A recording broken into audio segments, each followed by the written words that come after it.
A couple of times about your born again, being born again. What was the circumstances of your spiritual awakening or reawakening?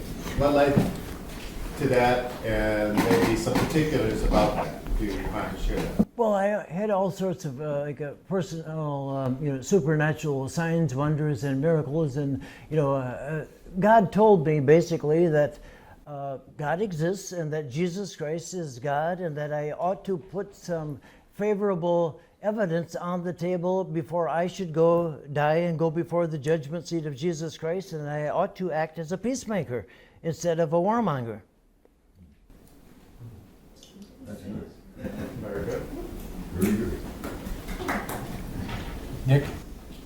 Yeah, I just wanted to ask, in terms of threats that we have to Earth, and humanity, certainly nuclear weapons and nuclear factory, say manufacturing of electricity and are threats, but we also have climate change. We have wars that are going on right now, existent wars, and so you selected nuclear weapons for your focus, but is there a way you relate that to these other things? Do you have in your mind certain priorities of nuclear being more threatening than climate change, that being more threatening and more? Do you have gradations of thinking about these different threats to humankind and to living things all together? I certainly see all completely interrelated in one great network of life, and obviously you're more immediately destroying the environment with detonation of weapons that are each one up to 400 times the capacity of the Hiroshima or Nagasaki weapons. And so you could create nuclear winter for 10 years with practically one exchange of nuclear weapons. And that would destroy life, all of life on the planet. And so it's just very, very quick with nuclear weapons, what's happening in the long term, but the same effects are taking place. And certainly the pollution of the industry is just another long-term polluter, a long-term continuing destroyer of our sacred environment. Has the Pope issued any statement about nuclear weapons or that you know of? Are you up on that? Yes, repeatedly the Roman Catholic Church has condemned nuclear weapons. Father Bernard Serval brought a sign about the condemnation of nuclear weapons issued by His Holiness Pope John the 23rd before his death on June the 30th of 1963. Here it is. He condemned nuclear weapons of mass destruction prior to his death on June the 30th of 1963. The Roman Catholic Church has continually supported the rule of international law. The Catholic Church has continually supported the United Nations as the human instrument to usher in the vindication of the prophets and to usher in total global demilitarization. The Roman Catholic Church has, like I said, continually supported the rule of international law. The U.S. government worship of nuclear weapons of mass destruction, which the United States government brought into the world in the first place. And the U.S. government continues to be the only nation which has ever used these illegal weapons in war criminal activity against another nation in war.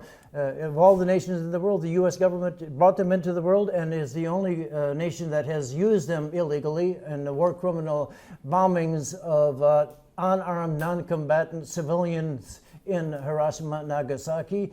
Does that answer your question? Thank you. So as a follow-up to that, how many of the 300 or so American bishops have spoken out against nuclear weapons used or supported financially by the United States government?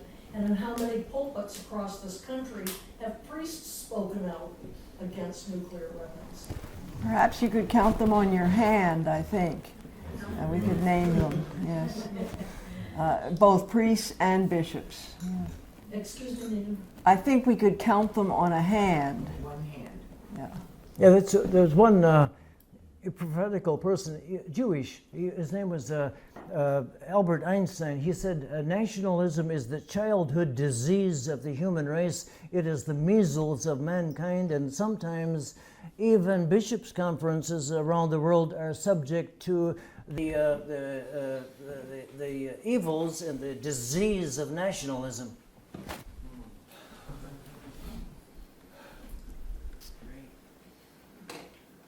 Yes? I read the long article in the New Yorker, and one of the things that struck me in that article was that your action had really revealed clearly the absurdity of certain government policies. And one of them is that the government does not protect that facility you got into.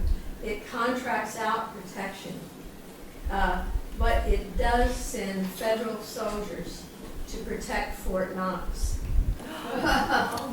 So we protect the gold, but the nuclear stuff is left. I think we know from the beginning that it has been a gold rush. The industry has, J. Robert Oppenheimer was asked that question in the very early days after he had been discharged or dismissed because he did not believe that ever again should a nuclear weapon be detonated. And he said that we have a gold rush has begun, and that's what it has been, a dark hole of profiteering. And $10 trillion is something we cannot even imagine, but your money has gone into that dark hole for 70 years, or your parents' or your grandparents' money, into the pockets of the individuals who are in those contracting corporations. Yes?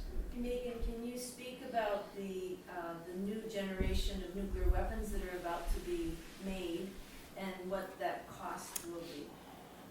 I really don't keep those kinds of statistics in my mind, but it's obviously ongoing because it is a profiteering industry, and that is its purpose.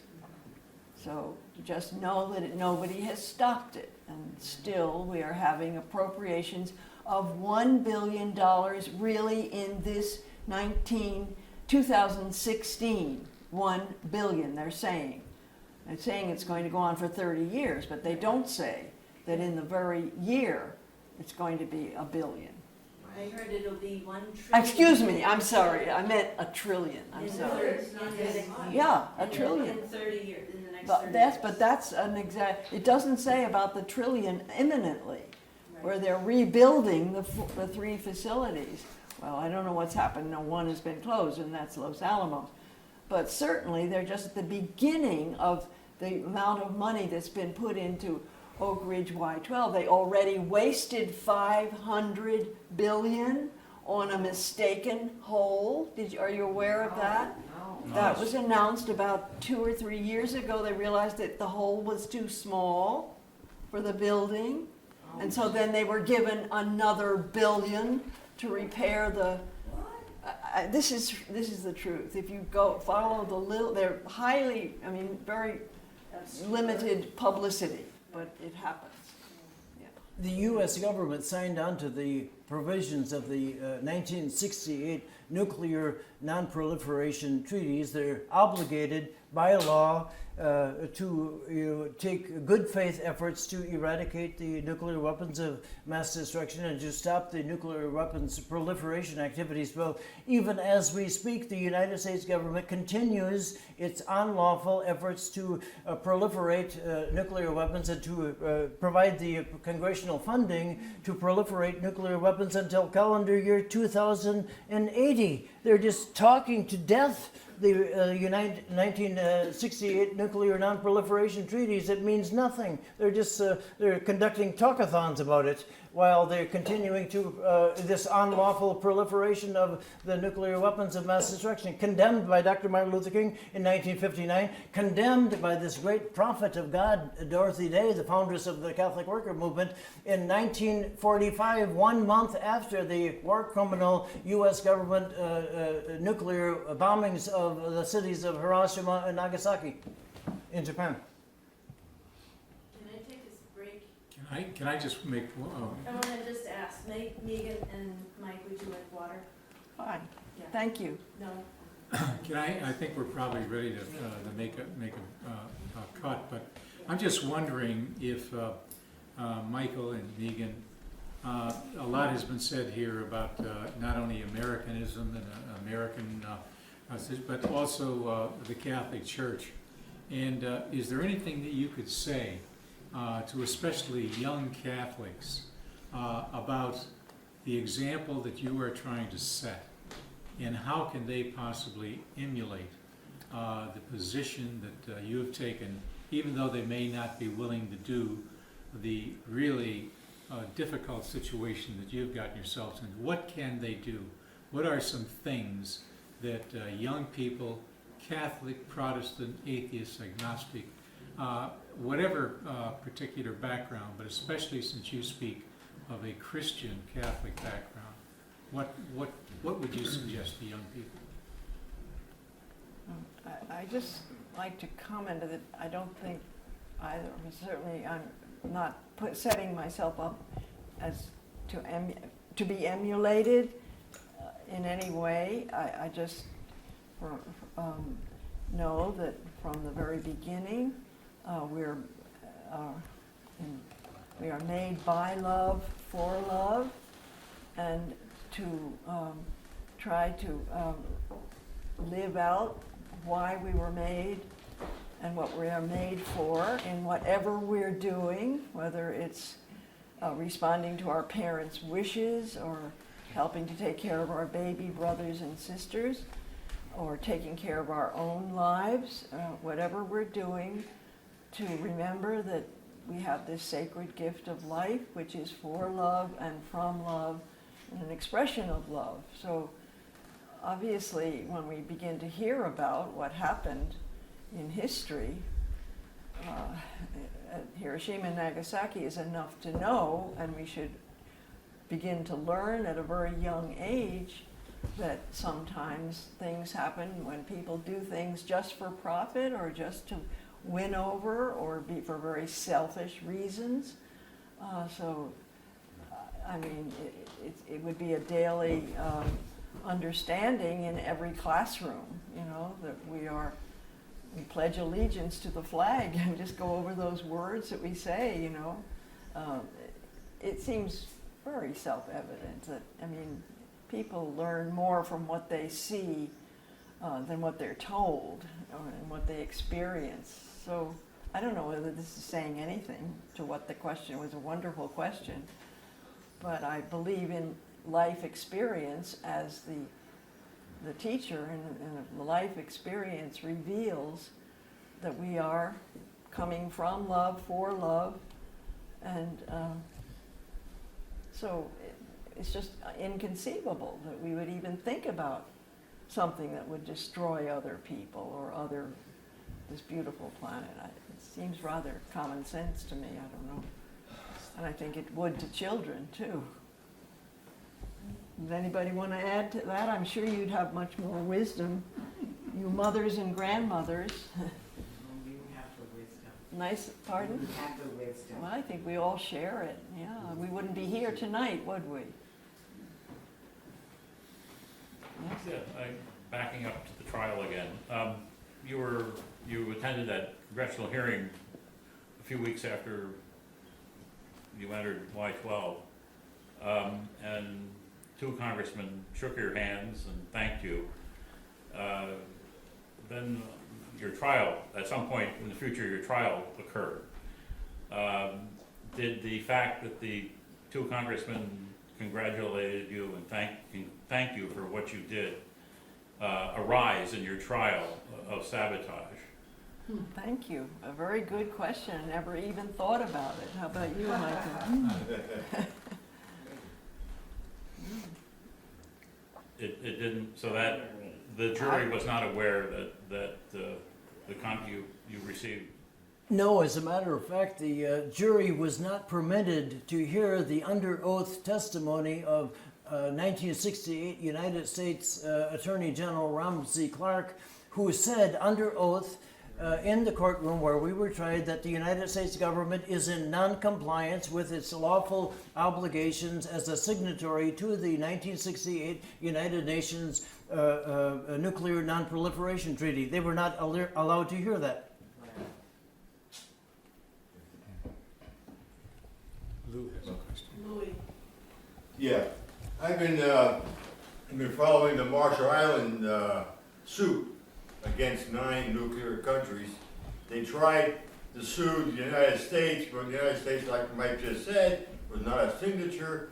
So then they tried to sue the United States at the federal level in New York City. And I think at this point, it's out, right? No, they're going to the World Court. Oh, now they're going to the World Court. Okay. Yeah. I thought that was good. It's it's a symbol of hope, David and Goliath, right? Yeah, right. Do you think a decision by the World Court would say that the cease and desist that the United States would? That's what we're here for. I don't know, would they? I don't know. I don't think so. But you have to do what you have to do. Nick is raising his hand. Yeah, I wonder, why do you think that the Obama administration went along with the idea of having you all be let out of prison? Did it? The only thing that I know is that he was livid when he heard that we had gotten into the facility, very angry. Now, whether he was angry at the laxity that was revealed, probably that. I mean, people not doing what they are meant to be doing. But we certainly, I don't know if you heard that. I was told that he was extremely angry. So in Democracy Now!, wasn't it said that the Obama administration did not offer objections to the legal efforts to have you let out of prison? I've just never even thought about it. It was the appellate court decision. It was taken. An appeal was made by one of our supporters who offered to invite this company or a company to engage in the appeal, to raise the appeal, and they succeeded in excellent arguments that they raised. So the 2 of the 3 judges concurred that it was not sabotage, that it hadn't, the action was not under the category of sabotage. I'm just asking that because the courts have generally proven to be very supportive of the U.S. government in any matter of national security, war, and have really, in some cases, just ceded their power to the federal government, to the executive branch in these matters. So I found it very curious that it wasn't the case in what you were up against. Call for a wider hearing in the 6th Circuit. They can still do that. They haven't decided what they're going to do, how they're going to respond to that. I see. Yeah, there are 2 things they can do. They can call for a different set of 3, or they can call for the whole panel. Or maybe it's first for a different set of 3 judges, and then, if that fails, then the whole panel. And then it can go to the Supreme Court. So you're not out of jeopardy yet? Okay. And Just curious what your inmates thought about your actions while you were in prison, and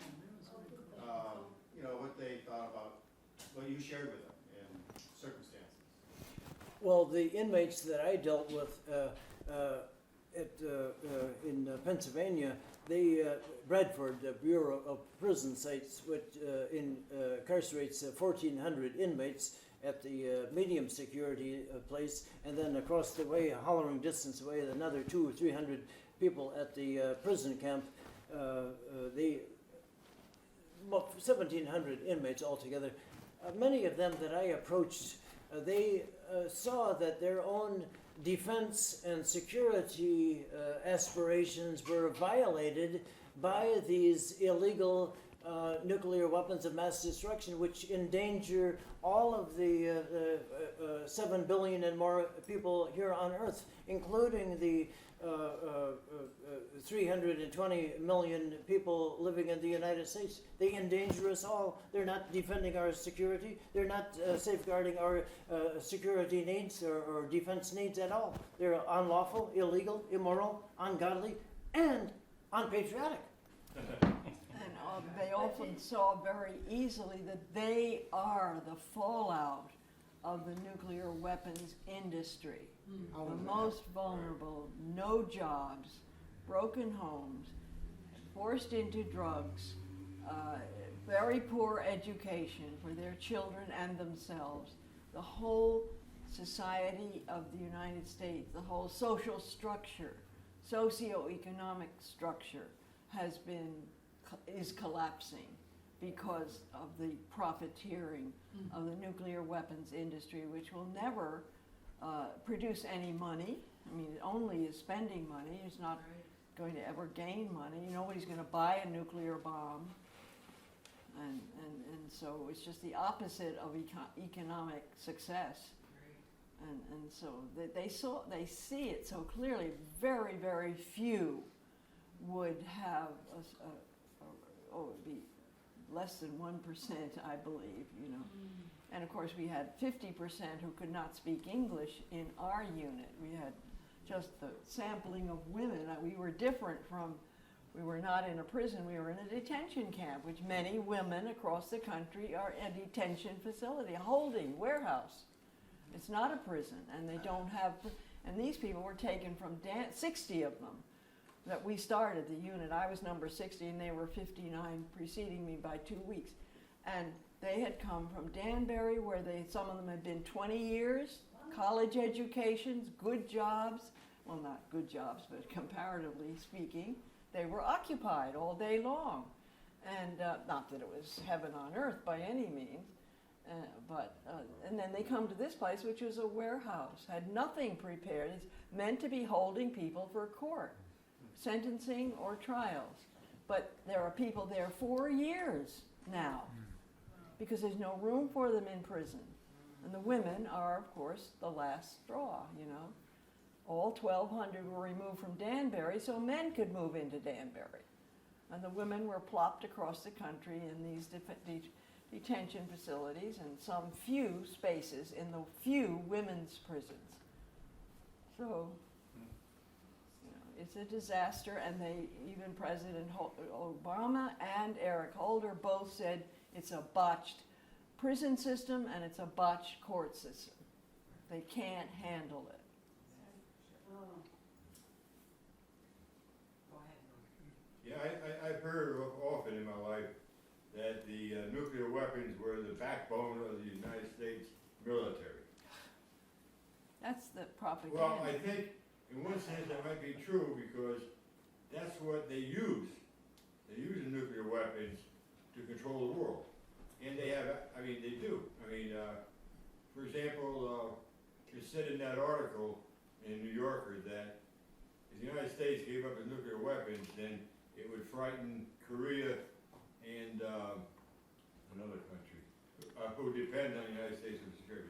I'm not saying this is right. No. I'm just saying that I've heard that. It's Eric Schlosser's opinion, really. That's one where No. It really is. Aside from him. No, I'm saying this is his feeling. He said that in the New York Times also. Yeah. He does believe that we can't give them up. That's Oh, no, I'm not saying that. No, I'm just saying that's his opinion. Yeah, I'm saying that's Oh, no. a bad way to, the United States, Obama has said many times, we're the greatest military in the world. And people believe it. Big taxpayers believe it. what I'm saying is that you did a great thing, and that's good. You know, I don't see any other way of ending nuclear weapons, but like you said, you know, love one another and protest if you can, because my first arrest was at the Pentagon in 1980 with Phil Berrigan, and it was over nuclear weapons. Because Russia and the United States were supposed to be at odds. So I'm kind of aware of all this, but thank you again. Okay? Vic has one right here. A question for both of you. You were doing like 2 years, more than 2 years. And during that period of time, how many from any churches or any church-related leaders or leadership sent you any notice or thankfulness or any letter at all to find out how you're doing and all that stuff? Can you, in your memory, can you think during those 2 years, can you have any numbers for us? There was one priest, I'm just talking about this facility that I was in last. There was no Roman Catholic person in Georgia. There were constant Protestant denominational people very faithfully coming several times a week. I didn't see a rabbi because I don't think we had any Jewish people in Georgia, but nor an imam. But in Brooklyn, there was a very faithful imam who was like the pastor to all of us, often being seen, and he was from Ghana, so he was a very good friend of mine. And we all could relate to him. And very few Muslims, but he maybe 3 out of the 111 that we were at that point. And then there was a very Orthodox Jewish rabbi who was very faithful.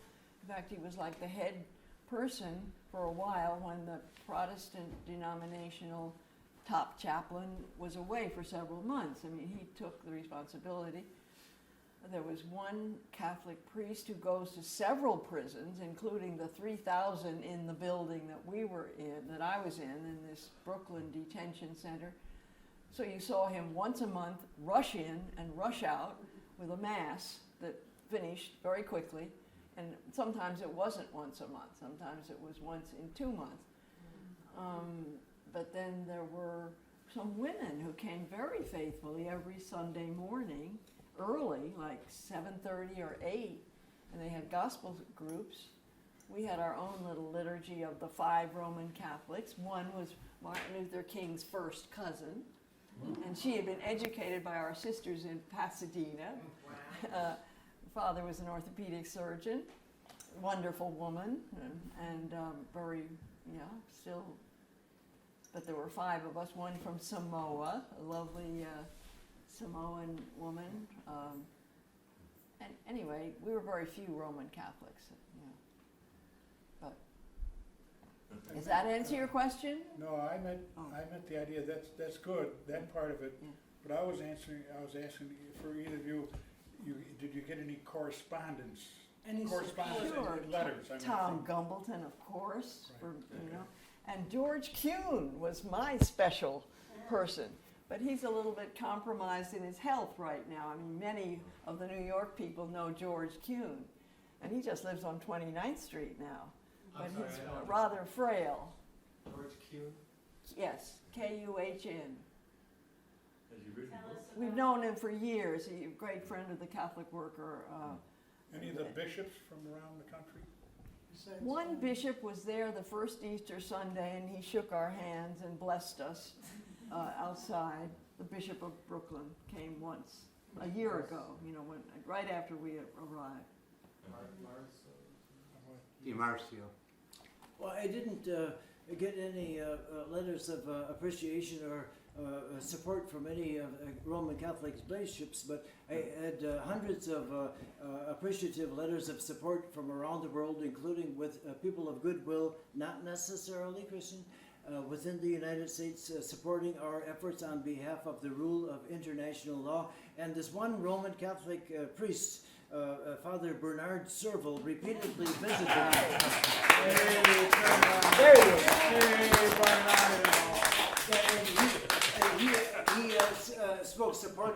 testimony of our actions in defense of the rule of international law. Right. Granny, where are you from? And Michael, I can't. Get that camera out, Bernardo. It was no great thing. I have been serving as a chaplain in Greensburg, Pennsylvania. I get on Route 66, and within 3 hours on my way to visit my family and brothers in Olean, New York, I go within 3 minutes of FCI McKean. So I just wheel in, say hello to Mike, have a few words, and be on my way again. Can you tell us why you knew the way there very easily? Yeah, I had served 3 months in the camp as a stone's throw from where Mike was. By the way, Sister Megan here, my co-defendant, she served 6 months jail time. She was dealt with as a criminal merely for crossing the jurisdictional line from Columbus, Georgia, onto the United States government torture training camp at Fort Benning, Georgia, in Dr. Martin Luther King's home state of Georgia. She opposed the U.S. government illegal use of torture as an instrument of government policy, and her reward was to be put in a Danbury prison for 6 months. Twice. Yeah. Yeah, my,